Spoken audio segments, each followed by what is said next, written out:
Salut à tous, donc aujourd'hui vidéo pour changer le commodo de clignotant, d'appel de phare, etc. Gauche pour installer un commodo avec régulateur de vitesse, comme celui-ci. Voilà, avec le focus c'est mieux. Voilà. Donc là on est sur une Golf 6. Donc pour ce faire on va devoir démonter le volant, donc l'airbag, le volant, capteur d'angle de braquage et le boîtier sous volant aussi, boîtier électronique qu'on va ensuite coder avec le VCDS, et ensuite on retire cette partie là et on installe la nouvelle. Voilà. Et du coup prérequis pour ce faire, c'est très important, il faut vérifier avec le VACCOM. Donc je vais vous montrer tout à l'heure quand on va passer au codage. Il faut vérifier son numéro de série au niveau du module sous volant qui se trouve juste ici. Parce que c'est lui qu'on va coder en fait, et c'est pas tous les modules qui acceptent les régulateurs de vitesse, comme c'est pas tous les modules qui acceptent les commandes au volant, et etc., etc. Voilà. Donc au préalable, il faudra débrancher la batterie et attendre au moins 10-15 minutes. Enfin, c'est ce qu'ils disent dans la plupart des tutos, je sais pas si c'est vrai ou pas, ça me paraît logique. Mais on sait jamais, par sécurité, on va attendre 10-15 minutes quand même que les condensateurs des airbags se décondensent, enfin se déchargent quoi. Parce que vu qu'on va toucher à l'airbag, on va le démonter, on va débrancher sa prise pour pas qu'il nous explose à la figure. Donc une fois que c'est fait, on tourne le volant de cette manière sur la gauche. Et derrière, alors je vais prendre un petit miroir pour vous montrer, on a des clips. Là on va pas très bien voir, attendez je vais essayer avec le focus peut-être. Mais en gros ici, on a, au niveau du miroir, on a une espèce de clips. Et on va venir le faire pivoter avec un tournevis plat, donc on va faire levier avec. Donc voilà, j'ai démonté les deux crochets pour démonter l'airbag. Donc après, bon, par contre, je vais pas vous mentir, j'ai galéré. C'est assez technique, il faut utiliser plusieurs méthodes. À un moment, j'ai utilisé ça, j'ai utilisé mon tournevis plat normal, j'ai utilisé des spatules, j'ai utilisé... Bon, c'était compliqué en vrai. Donc une fois fait, on remet le volant droit, on essaye le plus droit possible. Hein. Voilà, on démonte l'airbag, on va venir déconnecter cette fiche là. Alors je crois qu'il faut tirer sur la partie blanche. Ouais c'est ça. Et voilà, ça vient tout seul. Et à ce moment là on peut déposer... Ah non, il me reste je crois que c'est les commandes au volant. Alors, donc on lève un petit clips sans forcer et ça sort. Voilà. Donc il est là l'airbag. On va le déposer gentiment. Donc pour démonter cet écrou là, il faut une douille spéciale, donc c'est une douille XZN. C'est ce qui est marqué dessus, je connaissais pas du tout. Et en gros c'est étoilé. Et celle-là c'est la taille M12 qu'il faut. Si vous en avez pas, vous pouvez faire avec un Torx de 55, ça fonctionne aussi, mais il faut y aller un peu plus délicatement. Voilà. Voilà, donc moi c'est une empreinte demi-pouce, donc j'ai mis une petite rallonge pour pas être gêné. Et avec un cliquet, on bloque le volant avec les genoux pour pas qu'il tourne. Hop, et on va démonter ça. Voilà. Hop, donc ça sort comme ça. Et faites gaffe, ici, au niveau du moyeu central et de la bague, enfin, moi c'est un peu décalé. Alors attendez. Hop, donc ça, la bague périphérique doit correspondre avec le moyeu qui est au centre là. Donc là il y a un petit point. Ça doit correspondre. C'est pas parfaitement aligné d'origine, mais bon. À ce moment-là, on retire le volant. Hop. Donc après, le volant, il vient tout seul. On va le déposer pareil. Donc une fois que le volant, il est retiré, donc il est là, on arrive ici. On va devoir soulever ce couvercle-là, donc il est juste emboîté. Donc on peut le faire avec... Alors il sort là où ma spatule, moi? Je perds mes outils. On va venir soulever ça, c'est juste clipser en fait. Hein. Voilà, hop, ça sort tout seul. Si vous voulez, moi je sais pas comment faire parce que quand je tire ici, il y a le compteur qui vient avec et j'ai pas envie de tout casser. Donc on va juste laisser comme ça, mais vous pouvez aussi déclipser cette partie là. Ici on va devoir retirer les 3 Torx. Donc il y en a une ici, une en dessous au niveau du volant. Donc dans ce trou là, c'est du Torx 25. Hop. Donc voilà, j'ai retiré les 3 Torx. Ça sort comme ça. On va laisser un outil. Et à ce moment-là, ici on a une toute petite vis. Ça a l'air d'être du Torx aussi. Voilà. Et à ce moment-là, c'est là où ça se complique parce qu'il y a une multitude de clips compliqués à retirer. Donc voici, ça c'est le module sous volant hein, qu'on va coder. Donc pour connaître sa référence, soit on regarde comme je vous ai dit au début de la vidéo sur le Vacom, soit ici il y a le numéro de série. Donc voilà. Donc ce qu'on va faire, c'est qu'on va déjà dévisser cette petite Torx là, et ensuite je vous montrerai. Donc une fois la Torx de 8 qui était ici retirée, il faut prendre, donc tout le monde utilise ça, hein, c'est une clé mâle, une clé hexagonale, peu importe. Enfin un truc assez petit quoi, qui puisse rentrer ici. D'ailleurs moi c'est trop gros. Je vais en prendre un plus petit. Parce qu'en fait, je vous montrerai une fois que c'est démonté. Mais pour le module sous-volant, il y a plusieurs clips qui le retient. Et ici, si on va au fond, moi je le vois là, mais avec la caméra et mon focus de bidon là, on va pas réussir à le voir. Mais en fait, ici, il y a un clip et il faut pousser vers la gauche, donc par là, pour l'ouvrir quoi. Et ensuite, il faut juste en tirer délicatement vers le bas. Donc voilà ce que je vous disais là, je l'ai tiré délicatement. En fait, là, il est pas complètement démonté, hein, parce qu'il y a une partie derrière aussi à démonter. Hop, je vous illustre juste comment c'était. Donc là, alors si le focus il fait bien se faire. Donc voilà, là, donc j'ai ma clé. Et ici, il y a une espèce de... Putain, mais compliqué le focus. Hein. Ici, il y a une espèce de ressort qui bouge au fond. Donc une fois que c'est fait, on peut retirer cette partie. Donc là, il y a des clips qu'on soulève délicatement à la main.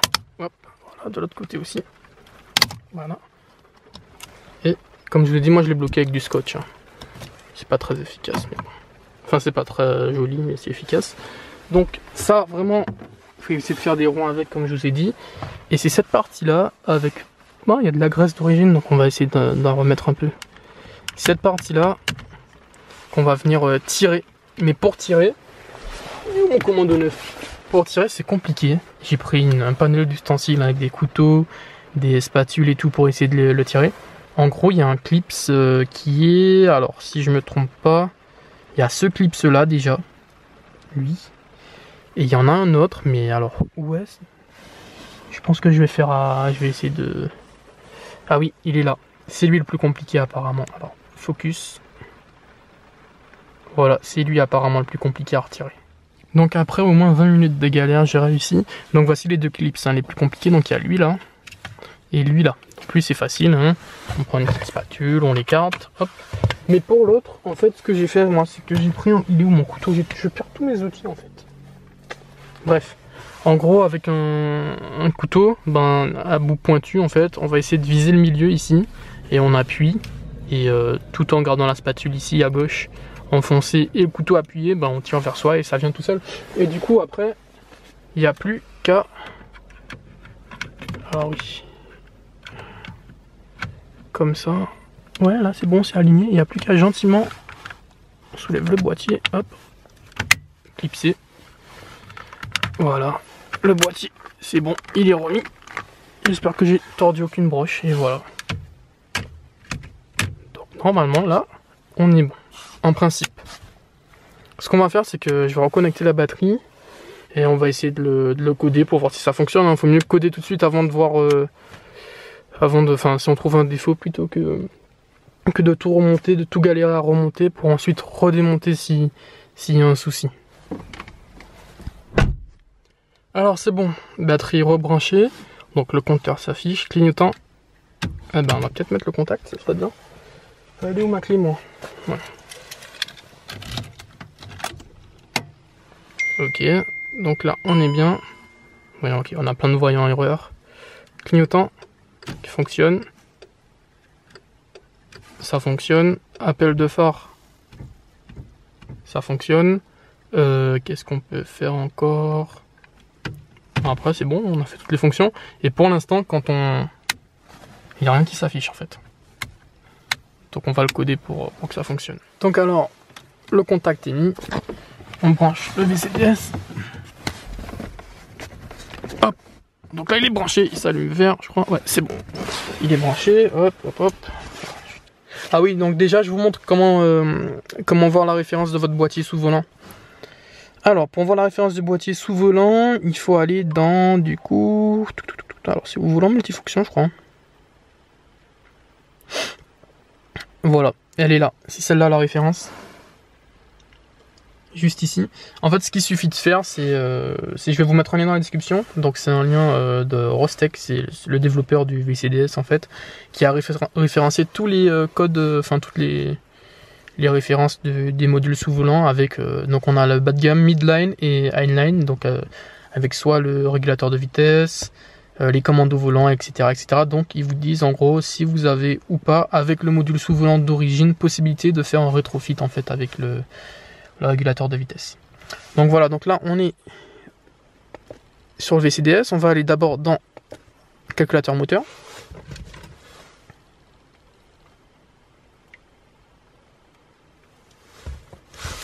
Ensuite on va aller dans codage. Assistance codage long.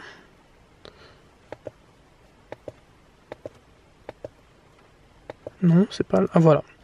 Assistance codage long. Et on va cocher cruise control installé.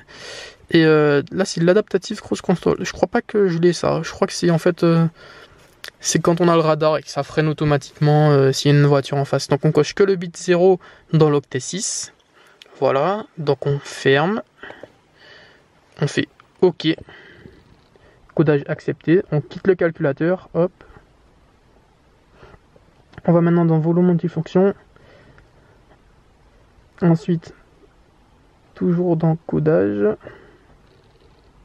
Voilà. Et là, en fait, on a... Il nous explique, en fait. Hein. Donc, on a des numéros à mettre. Donc, là, en haut, on a l'ordre. Focus, s'il te plaît. Il va pas vouloir. Voilà. Donc, en haut, là, en fait, on a l'ordre. Le point d'interrogation, c'est le chiffre qu'on est en train de remplacer. Et en fonction de si on a les commandes au volant, en fonction de si on a le régulateur de vitesse installé, en fonction de si c'est 6 ou 4 boutons, ben en fait on doit faire un ensemble de chiffres. Donc là c'est dommage, hein, je suis bien embêté par la pluie, mais bon, on va essayer de parler quand même. Donc nous, ce qui nous intéresse, c'est cette partie-là, où ça parle de cruise control. Et en fait, nous, on va prendre le numéro 3. Donc de base, j'ai un 0, donc il n'est pas installé.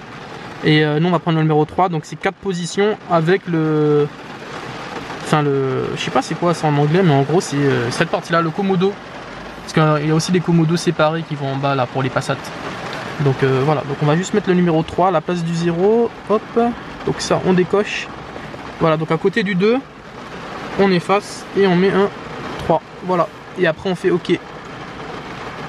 Et voilà, donc codage accepté, normalement tout est bon, on va vérifier ça, on quitte les calculateurs, retour, quitter, on ferme ça, on débranche au cas où, voilà, hop, on quitte, voilà, c'est comme si on quitte la voiture, hop, on la ferme, donc là elle est verrouillée, il n'y a pas besoin de faire autant de manip, hein, c'est moi qui suis parano, donc on la réouvre, hop, contact, on démarre. Et normalement, si j'active ici, voilà, régulateur de vitesse. Donc là, normalement, il fonctionne. Donc ce qu'on va faire, c'est que je remonte tout ça. Je coupe mon contact, bien sûr. Je débranche ma batterie, je remonte tout ça. Très important, hein, la batterie, on n'oublie pas, on peut vite l'oublier. Et c'est tout. Après, on va faire un test routier et voilà. Donc du coup, une fois qu'on a tout remonté dans le bon sens, bien sûr, on vient mettre le contact et après on branche la batterie. Et du coup, quand on branche la batterie, on n'est pas dans l'habitacle. Donc si l'airbag il viendrait exploser, au moins on n'est pas là. Donc on est tranquille. Du coup, je rebranche la batterie et je démarre la voiture. Donc voilà, tout fonctionne. Bon, moi j'ai toujours mon voyant ampoule hein, parce que j'ai des LED, ça n'a rien à voir avec le volant. Mais vous voyez qu'il n'y a aucun voyant. Tout fonctionne. Au début il y a le voyant airbag, il suffit de avec le VCDS d'effacer le code défaut, il revient plus et vous verrez que hop, si j'active ici, bon on va pas voir parce que si on le voit, il y a le logo vert à droite et ici on voit que j'ai mis la vitesse à 61. Si je veux la reset, ça fonctionne aussi, donc là ça a coupé et je descends en régime, donc ça fonctionne parfaitement. Clignotant gauche, droite, tout fonctionne. Appel de phare, moi je vais éviter pour pas que la voiture en face elle pense que je vais lui envoyer un message. Donc voilà, tout fonctionne. Vous aurez aussi le voyant de la direction assistée. Ça pour le retirer, pas besoin du VACCOM, il suffit de tourner à gauche à fond et tourner à droite à fond et le voyant il se retire tout seul. Moi j'ai eu un problème, enfin je pensais que c'était un problème mais en fait non, faites pas la même erreur que moi, il faut bien enfoncer des deux côtés. Donc ici bien fort le klaxon pour que les deux, enfin le klaxon, l'airbag, pour que les deux crochets ils rentrent bien au fond. Parce que au départ mon klaxon il fonctionnait pas et c'est dangereux puisque ça tient l'airbag quoi, donc faut faire gaffe. Et une fois bien enfoncé, le klaxon il fonctionne, les commandes au volant elles fonctionnent parfaitement, tout fonctionne. Et voilà, donc à part le voyant airbag à effacer avec le Vacom, il suffit juste d'effacer le code défaut, il n'y a pas de réglage à faire, ça sort tout seul. Donc voilà, si vous avez des questions en commentaire ou des avant ou bien pendant que vous faites la manipulation, n'hésitez pas à me les poser, je répondrai avec plaisir. N'hésitez pas à aimer la vidéo si elle vous a servi, hein, surtout, et à vous abonner pour suivre le reste des modifications, le reste des réparations sur cette voiture ou sur d'autres voitures. Voilà, à bientôt.